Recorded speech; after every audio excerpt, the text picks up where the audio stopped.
Welcome to yet another dark whisper in the cacophony of shadows we call reality. I am Violet Nocturne, your companion into the unforgiving abyss where the whispers in the dark rise above the scream. Tonight's tale? A reflection that promises to fracture your sense of self entirely. It's not that you shouldn't trust what you see. It's that you shouldn't trust that what you see is only there. Mirrors. Strange, aren't they? Thin sheets of glass, coated with a touch of silver, hanging in every room like innocuous eyes, peering into dimensions we can barely fathom. But have you ever stopped to think, what's looking back? Is it truly you? Or something borrowing your face?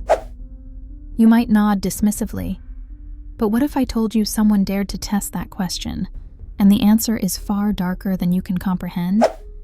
Meet Layla Harper, an artist who had long stopped seeing herself in mirrors. Mirrors, she said, distract from the heart's canvas, the true picture. So when she moved into her drafty Victorian studio apartment, the full-length antique mirror left behind by a previous tenant was merely ornamental to her.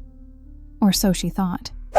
You see, there was something, it seemed at first insignificant, that caught her eye. Every evening, as the shadows gathered more tightly around her, she'd notice a flicker, a glitch in the reflection.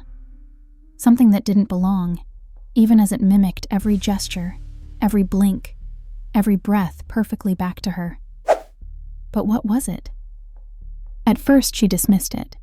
An overwhelmed imagination, perhaps. After all, the edges of her reality were often blurred. A creative mind often dances with hallucinations, doesn't it? By the third night, it became impossible to ignore. During the dim amber light of dusk on a Wednesday, when her work had dried up and solitude became her only companion, Layla inspected the mirror closer than ever. She stood, nose a mere inch away from the cold, silver surface. That was when she noticed. It wasn't her breathing pattern. A sharp exhale from the glass didn't match her calm inhale. Startled, but not yet terrified, she whispered to herself, "It's all in my mind." And yet, she began to feel an invisible chain tying her to this reflection. Its eyes bore into her, and no matter her movements, stance, or gaze, it felt as though those eyes were independently anchored, knowing too much. But alas, a pragmatic heart must make sense of chaos. She convinced herself it was just stress. But trust me, darling, stress wasn't the visitor in that room. By the fifth day, Layla couldn't bear to look at herself in it any longer, and draped the mirror with old, tattered velvet cloth. Out of sight, out of mind, she justified. Except, of course, for the sound. Oh yes, the sound. We often forget that silence itself can be a vile racket. Clicks, scrapes, soft, peculiar tappings that seemed to originate nowhere but existed everywhere at once, only during the deadest hours of the night. It was as though fingers scraped insistently behind the mirror, asking to come out. Determined to silence her growing dread, she readied herself for what would come next. The following Saturday, curiosity, bold yet foolish, had her removing the cloth in an unbroken ritualistic motion. The mirror, silent, innocent, and waiting. This time, though, she noticed something alarming. There was movement, barely perceptible. A delay so minute, it felt as though her reflection hadn't realized it was being watched. A small twist of her head left her stomach sinking in disbelief, as her reflection twisted not slightly earlier, but slightly later, plagued with an almost satisfied smirk that never graced her lips. "What do you want from me?" she whispered at last, brimming with desperation. Her reflection simply smiled. Only this time, the smile showed jagged teeth that weren't hers.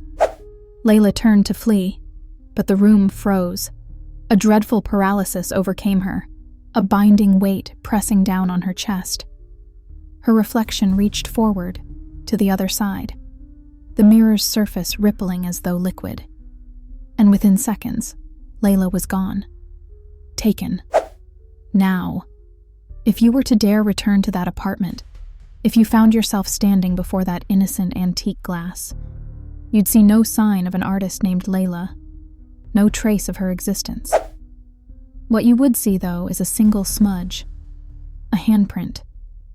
It would appear behind the glass, faintly pressed against its surface, desperate for release. So tell me, lovelies, the next time you walk past your own mirror at night, will you look just a little closer? Or perhaps avoid looking at all? Because there's always that chance, always, that maybe it isn't you looking back. Would you even know the difference? Good night, my beautiful creatures of the dark. Sleep well, if you can.